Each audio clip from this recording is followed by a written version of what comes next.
Di permukiman yang ramai menjadi sorotan warga. Dalam aksinya, pelaku tak hanya membawa senjata api, tapi juga berani melawan polisi. Seperti yang terjadi di Cengkareng, Jakarta Barat. Apa yang harus dilakukan polisi untuk menjaga keamanan warga? Apakah para pelaku ini dari sindikat lama atau memang baru beraksi di Jakarta dan sekitarnya? Kita bahas bersama Ito Sumardi, mantan Kabareskrim Polri. Pak Ito, selamat petang. Selamat petang Mbak Cindy. Pak Ito, kalau kita lihat dari kasus yang ada, modusnya siang hari di pemukiman padat membawa senpi bahkan berani melawan petugas polisi. Ini apa faktor yang membuat mereka punya modus seberani itu, Pak? Ya, mungkin penilaian saya biasanya pelaku ini adalah pelaku yang residivis ya, yang sudah beberapa kali melakukan tindakan dan biasanya sudah pernah di penjara ya.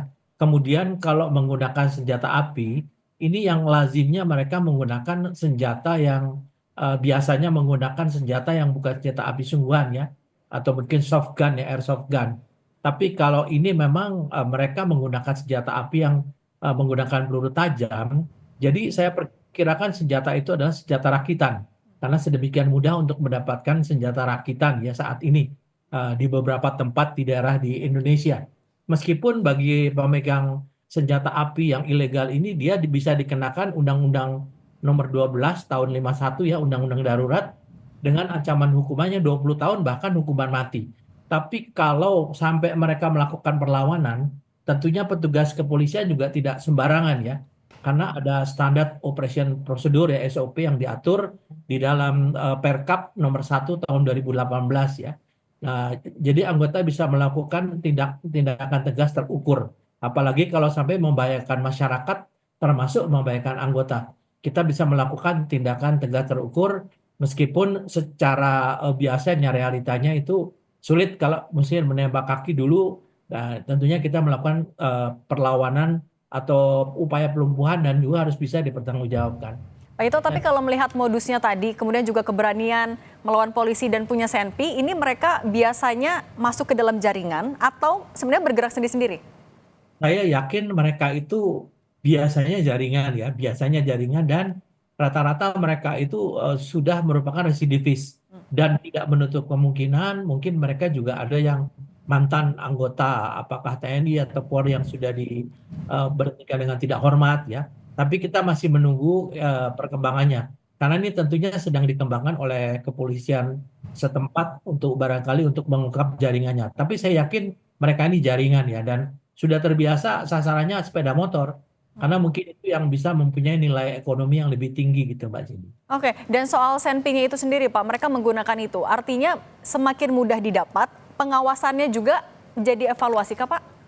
Ya, tentu, tapi tidak semudah seperti perkiraan orang karena kan setiap orang bisa saja dengan segala upaya bisa mendapatkan senjata api itu dan untuk mengetahui tiap orang membawa kan nggak mungkin ya. Demikian besar populasi penduduk kita.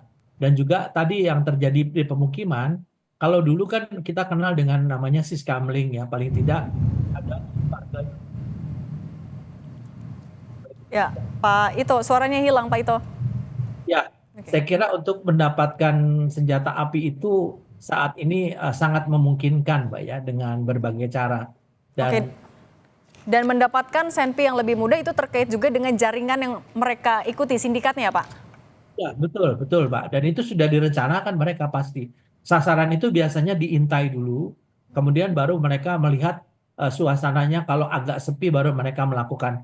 Nah, disinilah dituntut bagaimana masyarakat peduli ya agar jangan sembarangan misalnya meletakkan sepeda motor. Kalau saya lihat daripada video itu kan kelihatan sepeda motornya itu dengan mudah untuk diambil ya, bukan dari orang gitu ya. Oke, Pak, tapi kalau untuk sindikatnya sendiri, itu biasanya sindikat yang dari mana Pak? Sudah dipetakankah oleh polisi sebenarnya? Kalau sindikat memang biasanya Polri, anggota kepolisian itu kan melihat daripada latar belakang pelaku tersebut ya.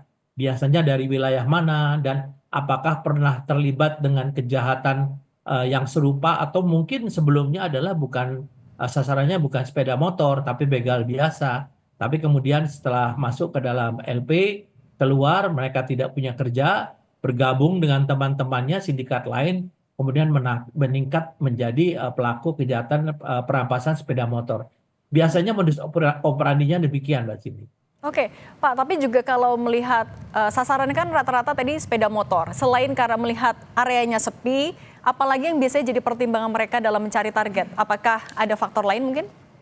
Ya, kemudahan tadi, kalau sepeda motor itu dikunci, ya tentunya kan ada faktor kesulitan untuk yang bersangkutan membawa. Tapi kan banyak juga warga yang mungkin mengabaikan ya faktor keamanan itu, sehingga mereka bisa mengambil dengan mudah ya. Ada juga yang memang digunakan oleh warga, kemudian mereka merampas di tengah jalan atau di pemukiman. Ya, saya kira ini memungkinkan ya. Jadi faktor itu yang keamanan yang seharusnya menjadi concern daripada masyarakat yang mungkin diabaikan saat itu. Tapi kalau untuk areanya sendiri, Pak, bagaimana pemetaan mereka sendiri? Mereka sudah punya jalur pelarian, Mbak. Makanya kan kalau modus operandinya tuh mereka biasanya melakukan pengintaian dulu. Tidak serta-merta ya, setelah melihat beberapa kali, mereka biasanya menentukan jalur pelarian supaya mereka tidak cegat. Jadi kalau sudah mengambil, mereka sudah mempunyai jalur pelarian yang menurut mereka itu aman. Apalagi kalau menggunakan senjata api, saya kira itu sudah direncanakan secara matang ya. Demikian, Oke, Mbak. Oke, baik. Pak Ito Sumardi, mantan Kabar Eskrim, terima kasih sudah berbagi di Kompas Petang. Sehat selalu, Pak Ito. Terima kasih Mbak Cindy, selamat sore.